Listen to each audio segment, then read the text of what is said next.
Hi, I'm Seamless, and today is Friday, which means it's time for a new How to Bass tutorial. And today I'm going to be showing you how to make a sound in a track that I'm working on. The sound today is this main bass that's in this song. It's very hard to miss, so you'll know what's up. You probably already heard this if you saw the video I posted earlier today, but if not, this is news to you. I don't care. I'm going to play it again because I like what's happening. It's kind of loud, so be prepared. I'm playing it in 3, 2, 1.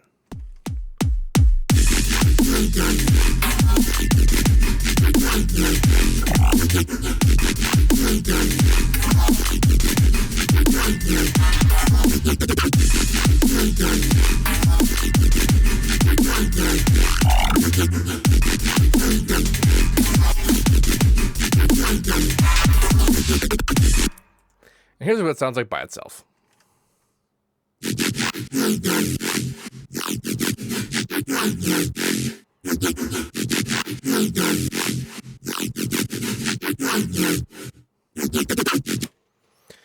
So this is actually a pretty cool one, and you're going to want to pay attention because I'm not going to give you the patcher for this patch. You'll see why when this comes out on my EP in September, maybe, if I am on time with things. However, as ridiculous as this looks, it actually is not that deep. It's actually pretty deep. It uses a lot of tricks that have accumulated recently, but it's still pretty straightforward once you when you get the purpose. As you can see, it's very macro heavy. And what this is doing is it's using things that I figured out, or at least I thought I figured out when I tried to do the 75K tutorial that had the noisiest sound in it, which was from the Mark Knight remix track. And that sound had a lot of movement between the bandpass and the white noise. And there's two primary components to the sound. There is a bandpass. There is a bandpass.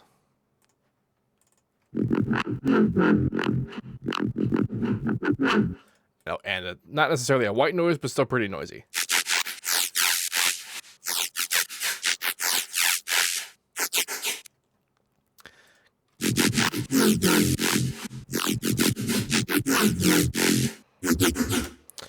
So the things that are being controlled, the two primary things, there's a bunch of auxiliary things, I'll show you what those are in a second. The two primary things is this high pass coming down on the thing up top, and then this bandpass moving opposite. This creates a merging of the two sounds. If you can see what's going on in there, it's the high pass. As the high pass comes down, the bandpass comes up. And that motion of opposite movement in a hue spectrum like that, a frequency spectrum, is essentially what caused that nyah kind of sound. That's what that is. And these two filters, these are just not notch filters that are moving around to accentuate the feel of it. The two parameters I'm moving around, this is the post on this distortion, just to, I'm not totally sure which direction it's going in. Let's see. So it's distorting on for the most part, and then it comes down near the end of the movement. Up here is the pre-distortion on this guy, so that when it's opened up, it's more distorted, and when it's closed down, it's less distorted. And that's because I wanted the higher frequencies to be sharper when there are higher frequencies, but I didn't want it to distort, because this is the bandpass, I didn't want it to distort when it's lower frequencies, which would create still more higher frequencies. I didn't want the higher frequencies to be there when the bandpass movement was actually like on the low side of things. This is just an EQ, to keep that neuro notch in there to make it feel at home. And this is a low pass, so that it comes down when things go all the way down to the bandpass. And that's because when the bandpass goes all the way down, or near down the bottom, you'd expect it to get darker, but it also means that's when the high pass is at its most open. So it actually creates more higher frequencies, and it didn't really feel right. So that low pass comes down near the end there to just sort of bring home the darker sound. So here's the white noise. It comes down and then actually goes back up near the end to solve that same problem. And here's the bandpass, which goes almost all the way up. But like even this is the automation for it, this purple stuff, and you can see that it's not even being that high anyway. And that's actually because the different peaking heights of the automation causes there to be a lot of different sounds, and that has a lot to do with what the phaser is doing over here. This phaser is static. It's not moving. It's not doing anything. It's mostly being there as just a static sort of notch filter. And if we were to look at what that looks like, just looking at it.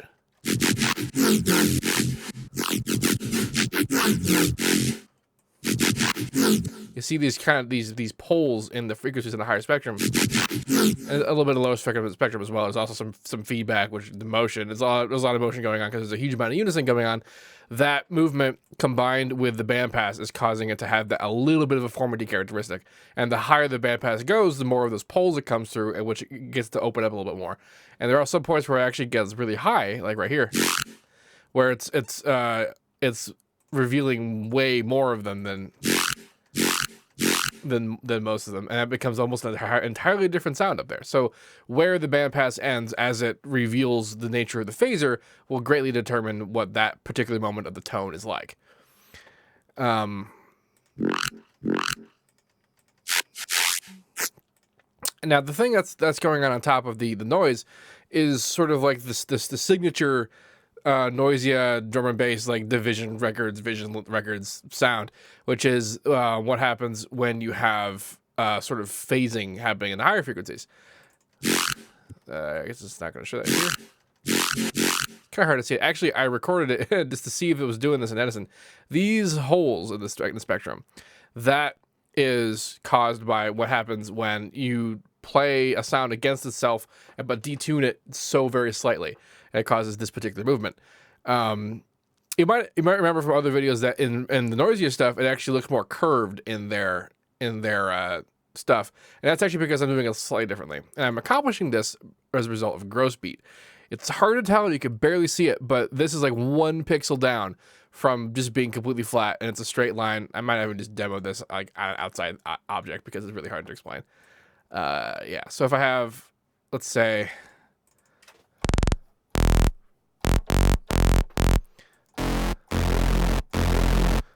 Actually, let's do a more solid sound so it's very obvious. So that's the sound. Let's get a gross beat up in here. So here's the thing about gross beat. Gross beat is a time-based plugin, and it actually only activates when something's playing. It doesn't happen when the sound, like if I were just to play a note and make the modulation, it wouldn't actually work because it needs to actually be moving forward in time. That's why I have to actually make a note here. So the way that gross beat works is that this line represents time. By default, it's a flat top line up here, which means that it's playing at its regular normal speed. If I bring it down, this black line down the center represents stop time, and then this is actually reverse. So if I were to say play most of it and then go reverse, or try to. Actually, that is reversed. Yeah, so this is reversed because the angle is different. If I wanted to stop time, it would have to be parallel with that dark line there. And so reverse that is this. That was very slow reverse. This, I think, is normal reverse. No.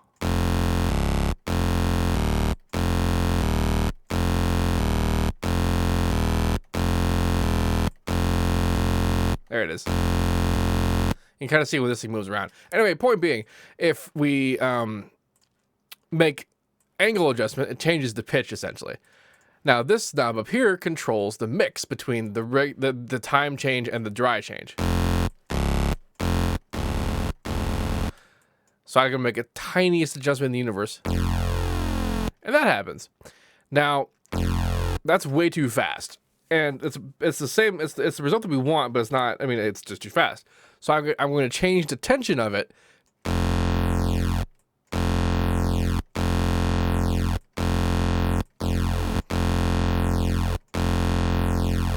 to have it, to handle that business. I can also have it go back and forth by putting a dot in the middle and then coming back up. If that's something I wanted to do. But the curvature that I installed in there is why it comes out straight in the spectral recording of Edison versus the curved of what would be the normal movement.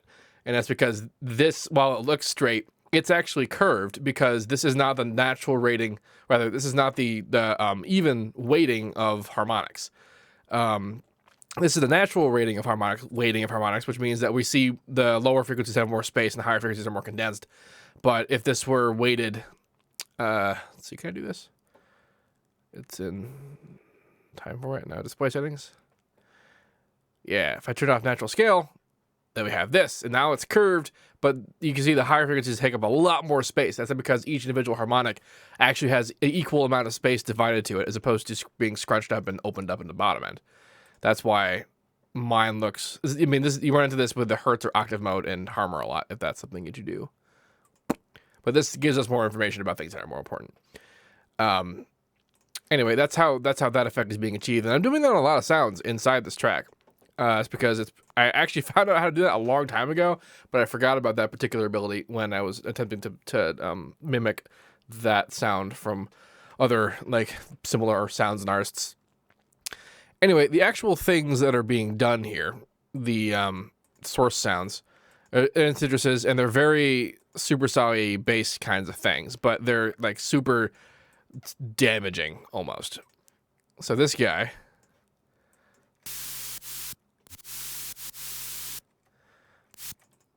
You might think, well, that's just white noise. And it is white noise, but it's also a sine wave. And that sine wave and white noise, when combined, actually gets to be in there, with the distortion,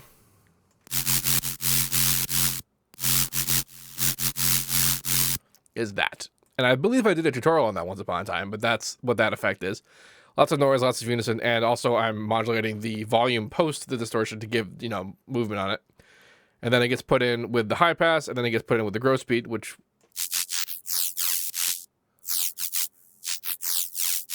given that curve that we discussed earlier, that's also past the high passing. And then it's EQ'd. Is this a high pass? No, that's a low pass. And then it's converted into that, and then it's compressed against everything else, and then the reverb happens. The reverb is actually a big part of how this sounds in the song, and we'll get to that when we get there. Now, this guy is a bit more tonal.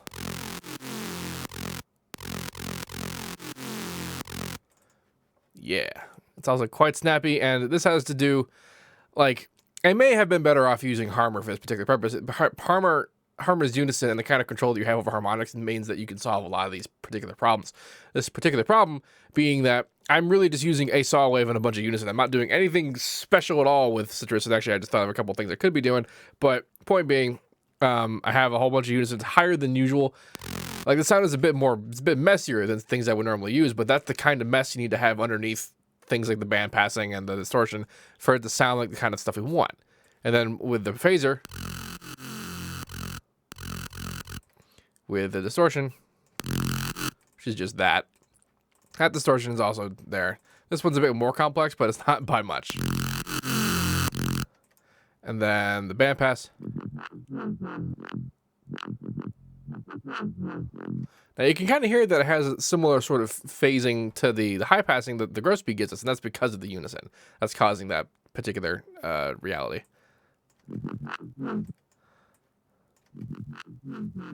Just the EQ there, and yeah, and then it gets compressed, and then the reverb. Now, reverb. What makes this especially cool is I have a gigantic delay on it. And this is essentially just echo-ish reverb. And it's actually perfectly timed so that, for example, like if I do right here, you can hear how like if one modulation here fits in there. And same thing with this. There's no sound playing when this is playing. This is just the reverb having hit. It's almost off time. I have to calibrate the timing a bit. So this knob is automating the mix level. And so during times of the sounds where it sounds like particularly big and full,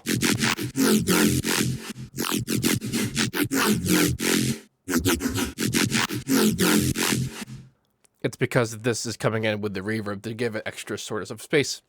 But it's the previous modulation that's actually imparting onto it. It's like right here. It's kind of hard to tell because the modulation is moving with the modulation, which is a fun effect to do, by the way, if you have reverb, is to modulate it with movement of a sound. It makes it sound a lot bigger without giving it the kind of tail that might interfere with some things, which is why the sound still sounds pretty focused despite having a rather large reverb on everything.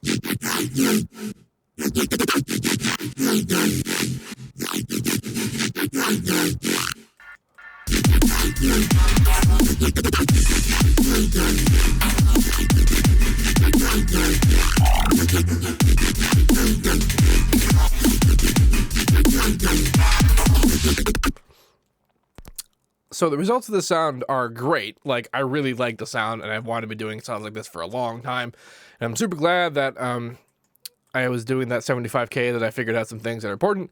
But at the end of the day, it is still a pretty basic thing, which you might be thinking about this being, oh my God, but what? And it's all, it's just the core aspect, the core that makes this happen is that we have basically white noise high passing against, like, in the opposite direction of a bandpass to create the opening and closing of the overall spectrum. And then a bunch of other stuff just moving around, like there's these guys. Just because, like, I didn't really, like, where those are is mostly just set to, like, I open up the articulator and I just move them around until it makes sense. That's just kind of what this is. And most of these are just utilitarian and stuff, like, you know, changing the distortion, changing the volume, and then high pass and bandpass. I mean, compression is pretty intense, just like most compression that I put on some things.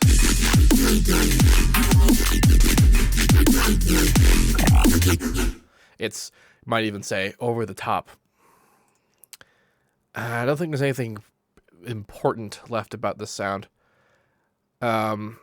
The reverb, I mean, you could do what I did here with regular reverb, but I don't necessarily need the Valhalla stuff. Most reverb have delay capabilities, so that's handy.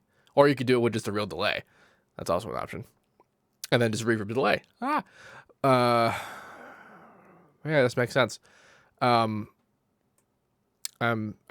sort of selling the basicness of this because I'm, again, not going to give you this patcher. I want you to make it yourself if you're going to make it at all. And the thing that I was alluding to earlier is that when my next EP comes out, I'm actually going to sell a deluxe version of the EP that has all the projects for all the songs. And most of the songs you see me previewing on this channel, that's say like Another Thing and A Thing and some things, those are the things that are going to be songs. Those are going to be full finished things, and I'm going to put the projects for those in with the deluxe edition of the EP. So that will have a lot of these things in it, and I kind of want to protect that value, I guess. But I have spent this whole video explaining to you how to make a thing that's in something like that for free. So I guess I can't really talk about things. Well, anyway, if you have any questions about this, please let me know. Don't forget to like, comment, subscribe, and all that good stuff. And as usual, have a nice day.